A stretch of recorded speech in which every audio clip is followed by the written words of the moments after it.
In this video, we'll be flushing out the power steering system.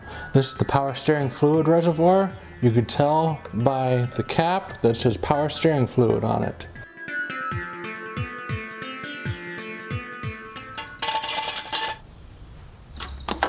This is a remote reservoir, which means there's one more line connecting it to the power steering pump. Neither of these are high pressure lines. One's just a suction and one's just a feedback. This is a high pressure line. It's made out of metal, but there's also ones that are metal and rubber combined. Since this feeds into the bottom, we can disconnect the hose here and drain the entire reservoir out all in one go. I'm using this funnel to make it drip straight down to the catch pan instead of dripping all over this alternator, the chassis, all kinds of stuff you don't want to clean up later. Perfect. You can see the level dropping. An optional step we're taking today to be extra thorough is that we're flushing the system out with a hydraulic flush. The instructions say to flush the power steering unit, drain power steering pump reservoir, which we already did, and fill the reservoir with half a pint of this fluid. And it's 16 fluid ounces. It says 1 pint right here on the bottle, so we're going to add half the bottle to this once we seal this back up. Alright, now we're going to add half a bottle of this transmission flush, which also works as a power steering flush. Reattach the intake, start the car up, and then turn the steering wheel back and forth. Pull out your funnel, reassemble anything you took apart, remove your tools, and start the engine up.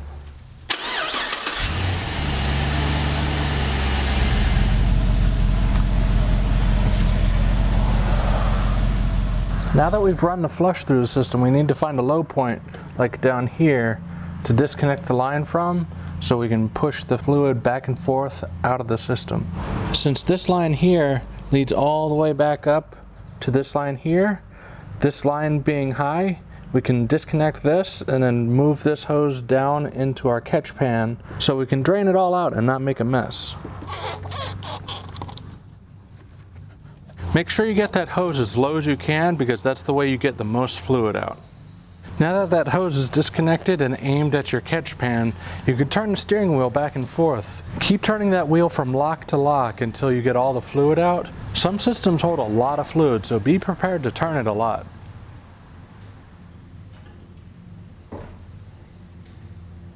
Let's take a look and see how much fluid we got out of there.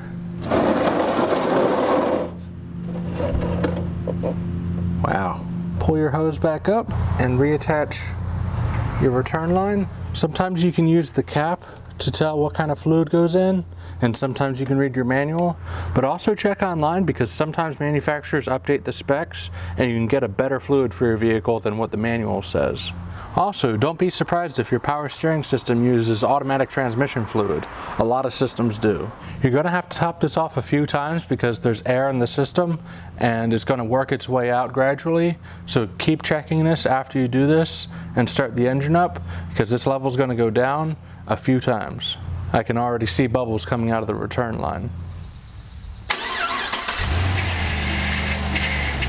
Because we fully drained the rack and pinion, there's air in the system and you'll need to get that out. Keep turning the steering wheel lock to lock like we did earlier until you're happy with how it sounds. Air in the system can cause shuddering steering and or pump whine, so be on the lookout for those. And when you go on a test drive, be sure to bring a bottle of fluid just in case.